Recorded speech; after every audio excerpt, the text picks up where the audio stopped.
Hello everyone, स्वागत है आपका हमारे चैनल अलीबर्ड्स अकेडमी पे। मैं आपका शहबाज आज लेकर आया हूं कि हम लोग बिहार स्टेट का फॉर्म किस ढंग से फिलअप करते हैं और किस किस परेशानी का सामना करना पड़ता है। आज हम सारी चीज़ों पे काम करेंगे। सबसे पहले हम देखते हैं, आप लोग जो देख पा रहे हैं, बिहार स्टेट का जो वेबसाइट है, ऑफिशियल वेबसाइट BSEB-state.org, इस पर एक लिंक है और इस पर कहा जा रहा है click here to apply for state form, यानी कि आप इस पर क्लिक करेंगे तो स्टेट का फॉर्म पे आप जा सकते हैं। चलिए आज हम लोग थोड़ा डेवलपर मोड में चलते हैं और देखते हैं कि इसके पीछे क्या कहानी है। सबसे पहले हम लोग जब इसका इंस्पेक्ट करते हैं, देखते हैं इसके पीछे क्या कहानी है, हमको कुछ देखने को ये मिलता है कि हम लोग का जो ये लिंक है, इस पर अगर क्लिक कीजिए, देखिए आपको तो ऑफिशियल वेबसाइट है cdn3.diagram.com। ये TCS का वेबसाइट है और जितनी भी गवर्नमेंट की फॉर्म आती है, जो भी एग्ज़ाम TCS लेता है, तो उसको यही TCS का वेबसाइट ही हैंडल करता है सारी चीज़ों को। देख सकते हैं कि असल में हमारा यही मेन ऑफिशियल फॉर्म का लिंक है। अगर आप इस पर क्लिक करेंगे तो देखिए नए पेज पे खुल के चला आएगा ये, और हम लोग चाहें तो डायरेक्टली इसको भी क्लिक कॉपी करके कहीं भी आप खोल सकते हैं। इसी को जो है वो टाइप कर दिया गया है, लिंक कर दिया गया है आपके इस इंटरफेस से। तो ये डेवलपर मोड है, पीछे की कहानियाँ हैं तो हम लोग देख चुके हैं। अब हम चलेंगे आगे कि फॉर्म भरने से पहले क्या करते हैं। तो सबसे पहले देखिए हम लोग इंस्ट्रक्शन पढ़ेंगे थोड़ा बहुत। इंस्ट्रक्शन क्या दिया हुआ है, पहला इंस्ट्रक्शन आपका जो application number, user ID, password जो है आपके रजिस्टर्ड मोबाइल नंबर और रजिस्टर्ड ईमेल पे भेज दिया जाता है। तो इसमें जो सबसे पहले हमको देखना पड़ेगा कि जो भी मोबाइल नंबर और जो भी ईमेल ID डालेंगे वो हमारे पास अवेलेबल होना चाहिए, क्योंकि उस पर OTP जाता है। OTP से वेरीफाई होने के बाद फिर उस पर आपको यूज़र ID और पासवर्ड भेजा जाता है, जिसके थ्रू आप लॉगिन करके अपना फॉर्म को भर सकते हैं पूरी तरह से। तो सबसे पहले हम रजिस्टर पर अगर क्लिक करते हैं तो रजिस्टर का विंडो देखिए क्या है।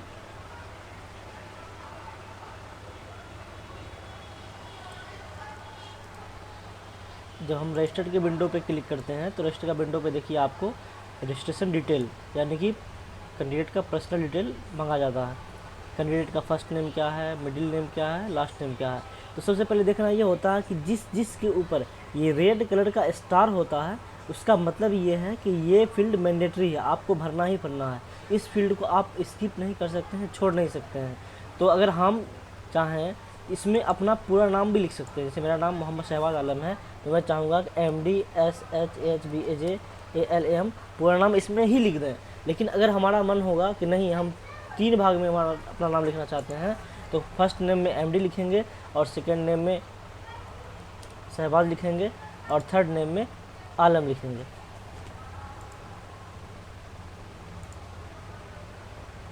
ये आप देख सकते हैं। इसके बाद आगे क्या है, हमारा date of birth. Date of birth जो हमारा मांगा जाता है वो 1 अगस्त 2025 तक का काउंट होता है, यानी कि 1 अगस्त 2025 तक आपका डेट ऑफ बर्थ जो रहेगा वही काउंट किया जाएगा। तो आप अगर इस पर क्लिक करते हैं तो देखिए आपका डेट ऑफ बर्थ कुछ भी है, मान लेते हैं XYZ कुछ भी है, तो आप जिस ढंग से क्लिक करोगे तो यहाँ पे आप इस ढंग से क्लिक करते हो तो आपको ईयर्स देखने को मिलेंगे, आपका डेट ऑफ बर्थ किस ईयर में आपका जन्म हुआ था। तो अगर मैं मान लेते हैं 1997 में हुआ तो 1997 पे क्लिक करेंगे। जुलाई मान लेते हैं 29, ये हमारी डेट ऑफ बर्थ है, तो 29 जुलाई 1997 को हमारा जन्म हुआ था, तो ये हमारा डेट ऑफ बर्थ है, इसमें आप फिल कर सकते हैं। उसके बाद आप मेल हैं तो मेल डालेंगे, फीमेल है तो फीमेल डालेंगे। तो मेरा मेल है तो मैं मेल डालूंगा। मोबाइल नंबर में आप मोबाइल नंबर वही डालेंगे जो आपके पास अवेलेबल होगा, क्योंकि इस पर OTP जाएगा और OTP के थ्रू ये वेरीफाई होता है। तो निश्चित तौर पे हम लोग ध्यान रखेंगे कि मोबाइल नंबर हमको वही डालना है जो हमारे पास अवेलेबल हो, और कन्फर्म मोबाइल नंबर में भी वही डालेंगे, सेम डालेंगे। ईमेल ID पे भी डालेंगे, कन्फर्म ईमेल ID भी डालेंगे। जब सब कुछ कर देंगे तो जनरेट OTP का ऑप्शन आएगा, उस पर क्लिक करने के बाद हमारा ये कैप्चा पे क्लिक करने के बाद, रिकवरी पे क्लिक करने के बाद और ये ब्लू टिक पे क्लिक करने के बाद आपका रजिस्ट्रेशन सक्सेसफुल हो जाएगा। आपका ईमेल के थ्रू यूज़र ID और पासवर्ड आपको भेजा जाएगा, आप उसके थ्रू आपको लॉगिन करना पड़ेगा। तो चलिए हम अपना रजिस्ट्रेशन कर चुके हैं और हम लॉगिन करेंगे। अब जब लॉगिन पे क्लिक करते हैं तो हमारा इस ढंग का कुछ इंटरफेस आता है, और देखिए हमारा यूज़र ID ये है और पासवर्ड हमारा ये है, और हम इसके थ्रू अपना लॉगिन करेंगे। तो कैप्चा हम डाल देते हैं, कैप्चा जो भी आएगा आपको, कैप्चा पे क्लिक करने के बाद, लॉगिन पे बटन पे क्लिक करने के बाद हमारा देखिए इस ढंग का इंटरफेस खुल के सामने चला रहा है।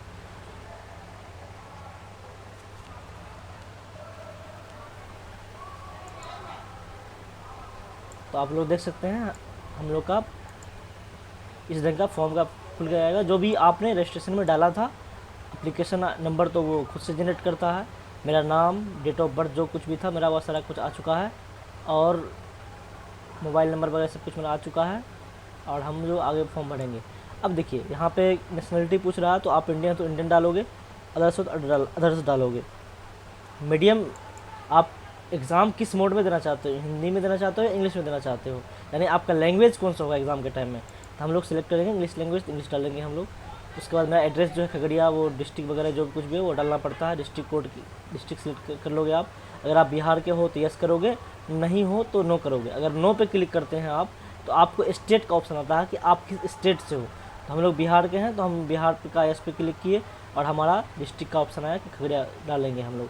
फिर कास्ट कौन सा हम लोग का कैटेगरी का, ईबीसी के अंदर आते हैं तो हम लोग ईबीसी डालेंगे। अगर आप लोग जनरल के अंदर आते हैं तो आप लोग जनरल डालोगे। अब देखिए हम लोगों का अकाउंट नंबर वगैरह जो कुछ भी था वो सारा डिटेल डाल दिए हम। डालने के बाद हमारा जो कुछ भी है पैन कार्ड वगैरह का डिटेल मांगा है वो डालने के बाद हम आगे बढ़ते हैं। जैसे हम लोग सब कुछ डालने के बाद सेव एंड नेक्स्ट पे क्लिक करेंगे। सेव एंड नेक्स्ट पे क्लिक करते हैं तो देखिए हमारा ये डाटा जो था वो सक्सेसफुल सेव हो चुका है। उसके बाद हमारा जो है अब अगला ऑप्शन पे एडिशनल डिटेल में पूछा जा रहा है क्या आप एक्स सर्विसमैन हो, तो नो पे क्लिक करेंगे हम लोग। और उसके बाद हम लोग का जो पूछ रहा है कि क्या आप लोग डिसेबिलिटी कैटेगरी के अंदर आते हो, तो हम नो पे क्लिक करेंगे। हमारा कुछ ऐसा तो है नहीं हम लोगों का। फिर आगे बढ़ते हैं, सेव एंड नेक्स्ट पे क्लिक करेंगे। अगर आपका है तो आप यस करोगे। एड्रेस में जो कुछ भी मेरा है वो एड्रेस डालेंगे हम, परमानेंट एड्रेस डालेंगे हम। दोनों डालने के बाद सेव एंड नेक्स्ट पे क्लिक करेंगे हम। सेव एंड नेक्स्ट पे क्लिक करने के बाद आपका अगर पेपर 2 है, पेपर 1 है तो पेपर 1 पे सिलेक्ट करोगे तो आपको देखिए बहुत सारे ऑप्शन देखने को मिलेंगे पेपर 1 के अंदर में। ये पेपर 1 का सब्जेक्ट है। अगर आपका पेपर ओनली 2 है, पेपर 2 में जो है आपको बहुत सारे ऑप्शन देखने को मिलेंगे। आपका जो ऑप्शन है वो सिलेक्ट करोगे। फिलहाल हमारा कंप्यूटर साइंस, तो हम कंप्यूटर साइंस सिलेक्ट करेंगे। अगर आपका 1 और 2 दोनों है, बहुत सारे स्टूडेंट ऐसे हैं जिसका 1 और 2 दोनों है, तो आप 1 और 2 दोनों पे सिलेक्ट करोगे। तो हमारा कंप्यूटर साइंस से पेपर 2 के अंदर आता है तो हम लोग कंप्यूटर साइंस सिलेक्ट करने वाले हैं। उसके बाद हमारा एजुकेशनल डिटेल पूछा जा रहा है। आप 10th का एग्ज़ाम के डिटेल पूछा जा रहा है कि आप कौन सा बोर्ड से पास किए थे, तो बोर्ड डालोगे आप, स्कूल का नाम डालोगे आप, रोल कोड डालोगे आप। रोल कोड मैंडेटरी नहीं है, रोल कोड डाल भी सकते हो, नहीं भी डाल सकते हो। रोल नंबर डालना मैंडेटरी है, रोल नंबर डालना पड़ेगा आपको। उसका परसेंटेज क्या है आपका, या CGPA क्या है, आप परसेंटेज डालोगे। बहुत सारे जो दोस्त होते हैं उसका CGPA के रूप में होता है तो वो आप CGPA भी डालोगे। उसके बाद मार्क्स ऑब्टेन, यानी कितने मार्क्स आपको मिले और कितने मार्क्स टोटल एग्ज़ाम था वो डालोगे। उसके बाद ईयर ऑफ पासिंग वो डालोगे और डिवीज़न जो है फर्स्ट डालोगे आप। अगर जो भी होगा आपका डिवीज़न वो डालोगे मार्क्स के बेसिस पे। अब देखो इंटरमीडिएट डिटेल, इंटरमीडिएट और या इक्विवेलेंट, यानी कि आप इंटरमीडिएट हो या फिर आपने डिप्लोमा किया है, उसका डिटेल भी आप यहाँ पे डाल सकते हो। तो हमारा जो था डिटेल वो मैंने डाल दिया, और जिसमें ज़्यादा कुछ है नहीं, जिस ढंग से हमने मैट्रिक का डाला था सेम उसी ढंग से इंटर का भी डाल दिए। अब आगे बढ़ते हैं हम। अब ग्रेजुएशन का डिटेल आपको डालना पड़ेगा। ग्रेजुएशन का डिटेल मैंने जो किया था वो डाल दिया, इसमें सारा कुछ आप देख सकते हैं, इसमें ज़्यादा कुछ है नहीं। अब हम आगे बढ़ते हैं। तो बहुत सारे स्टूडेंट क्या है वो सिर्फ बीटेक किए हुए हैं, बीटेक कंप्यूटर साइंस से है, तो आपको इसमें ग्रेजुएशन यानी कि बीटेक कंप्यूटर साइंस का डिटेल डालना पड़ेगा। उसके बाद हम लोगों का क्या था कि हमने बीटेक किया था लेकिन मेरा ब्रांच दूसरा था, तो मुझे एडिशनल कोर्स यानी कि PGDCA की करने की ज़रूरत थी, तो मैंने PGDCA का डिटेल एनी अदर क्वालिफिकेशन में डाला। बहुत सारे स्टूडेंट गलती क्या करते हैं कि आप डाल देते हैं पोस्ट ग्रेजुएशन डिटेल में, तो आपको इसमें नहीं डालना है। आपको किस में डालना है, आपको डालना है एनी अदर क्वालिफिकेशन में डालना है PGDCA का डिटेल। और बहुत सारे स्टूडेंट जो कंप्यूटर साइंस वाले नहीं हैं उसको पोस्ट ग्रेजुएशन का डिटेल यहाँ पर डालना पड़ेगा। उसके बाद आप बीएड किए हो तो बीएड का डिटेल डालना पड़ेगा आपको। तो ये सारी चीज़ें थी। अब हम सेव एंड नेक्स्ट पे क्लिक करते हैं। सेव एंड नेक्स्ट पे क्लिक करने के बाद आपका अगला विंडो, ये डेटा मेरा जो है पूरा सेव हो चुका है। अब आपका अगला विंडो जो खुल करके आएगा, अपलोड करना पड़ेगा पासपोर्ट साइज़ का रिकेंट का फ़ोटो अपना। उसके बाद आपको सिग्नेचर डालना पड़ेगा, और इसमें कुछ क्राइटेरिया है वो आपको डालना पड़ेगा। देखिए आपको कहा जा रहा है कि 80 kb से 200 kb के बीच का आपका फ़ोटो होना चाहिए। तो अगर आप ज़्यादा का डालोगे तो वो नहीं लेगा एक बार में, तो आप उसको रिसाइज कर करके आप 80 KB और 200 KB के बीच का बना लो।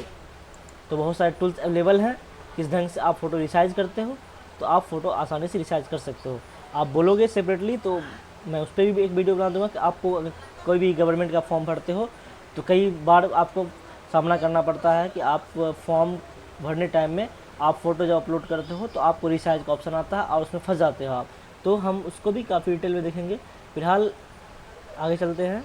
और इस पर आपको कास्ट सर्टिफिकेट अपलोड करना होता है, और उसके बाद क्लास 10th का सर्टिफिकेट अपलोड करना होता है, और उसके बाद क्लास 10th का मार्कशीट अपलोड करना होता है। उसी ढंग से क्लास 12 का सर्टिफिकेट अपलोड करना होता है, क्लास 12 का मार्कशीट अपलोड करना होता है। उसके बाद ग्रेजुएशन और इक्विवेलेंट, यानी कि मैंने बीटेक किया था तो मैंने बीटेक का डाल दिया डिटेल। उसके बाद आपको ग्रेजुएशन इक्विवेलेंट मार्कशीट डालना है, आपको ग्रेजुएशन का मार्कशीट डालना है आपको, और हमने एनी अदर क्वालिफिकेशन डाला था तो उसका डिटेल हमको, यानी कि उसका सर्टिफिकेट डालना पड़ेगा।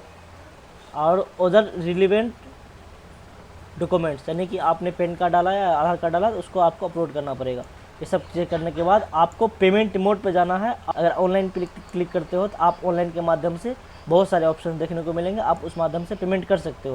ये सारे पे क्लिक करने के बाद आप कैप्चा डालने के बाद आप प्रीव्यू कर लो पहले, उसके बाद सबमिट पे क्लिक करना। प्रीव्यू करने के बाद आप देखो फॉर्म हमारा भरा जा चुका है। आप इसी ढंग से आप खुद का भी फॉर्म भर सकते हो। ये सारा डिटेल था ये फॉर्म भरने का, आप देख सकते हो हमारा फॉर्म भरा जा चुका है।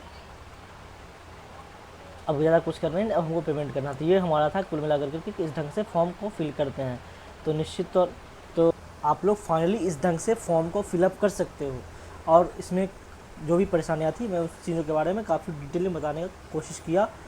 अगर फिर भी कोई दिक्कत है तो आप हमारे कमेंट बॉक्स में बता सकते हो, और हम लोग उस पर भी वीडियो बना करके डाल देंगे आपको। तो हमारे चैनल बने रहने के लिए बहुत बहुत धन्यवाद।